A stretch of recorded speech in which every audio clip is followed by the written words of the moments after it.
Hello and welcome to the Big Coffee Sessions here at Coventry's Big Coffee Bookshop. It's a good bookshop. Please welcome Emma Ballantine. Hello. How you doing? I'm good, thank you. How are you? Yeah, very well, thank you. Very well. Now, you've played here before, 2 years ago, and you were just kind of starting a project about books, which is the only reason I got you here.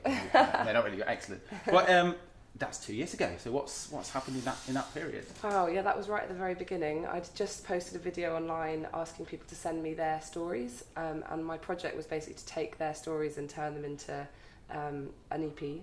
So I got sent stories from all over the place, some from America, there was one set in Africa, and basically after a few weeks of gathering I started to write, and the first track launched just a few months later, and then I launched the full EP in April of the following year, so put out 4 tracks that were all based on people's stories. So what are you working on now?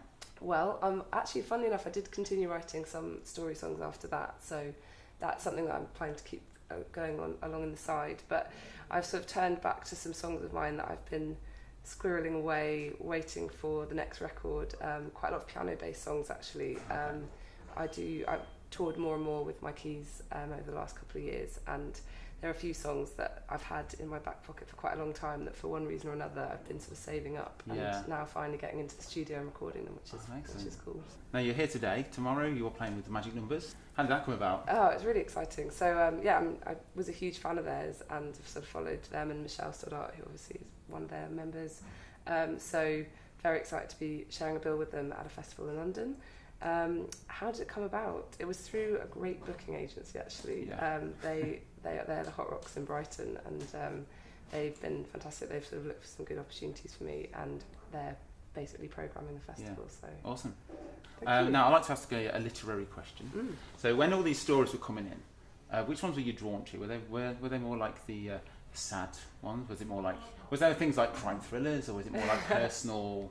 They range so much. So some of them were really short, just a few lines almost, and then some were several pages.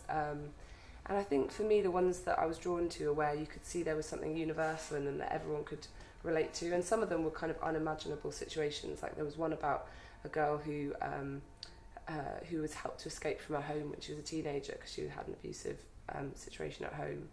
And I read this story and just was immediately thought, I've got to write about this. But then the challenge was, how do you write about that in a way that is relatable to other people? Because I wanted to get across this sense of hope for the future. I remember talking to the person who sent me the story, who'd actually helped her escape, and he said she's not a victim person. She, the whole point of the story is about her moving on to better things. So it was about finding that sense of putting the past behind you and moving on, that I think everyone can relate to in some way or another. And across the other stories as well, whatever the story was, it's finding that thread that runs through it, that anybody, no matter what their situation, can probably find some kind of a common ground with. Now you're about to play one of your songs for us. Yes. Tell us about that. So this is a song called The Long Way Round. I wrote it quite soon after I first arrived in London, and every morning I'd be going to work. I was working in central London, and you pass all the same people every day and you never speak to them, you just spot the same faces. And I just had this sort of daydream one day of, what if I sort of passed someone that I really like the look of, and we built up this kind of sort of day-to-day relationship just past each other, and then one day I plucked up the courage to actually speak to him. So it's a story about finally getting around to telling someone that you like them. That's a scary thought, isn't it? People don't talk to each other on public transport, especially in London. No. So well, I look forward to hearing that. Thanks for coming down here. No problem at all. Thanks for having me back. Emma Ballantine. Thanks.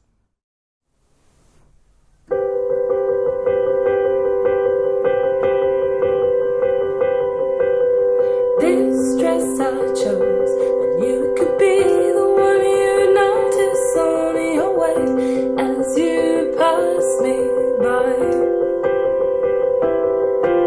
It's only a moment, barely pausing on the pavement as we rush past and you're gone.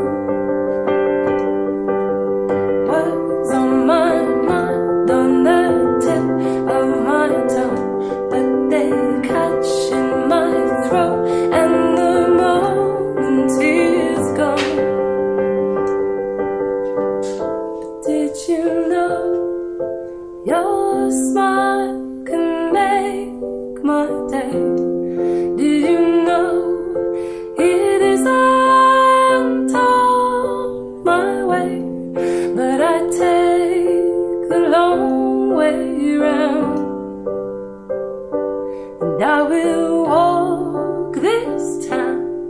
till I find a way.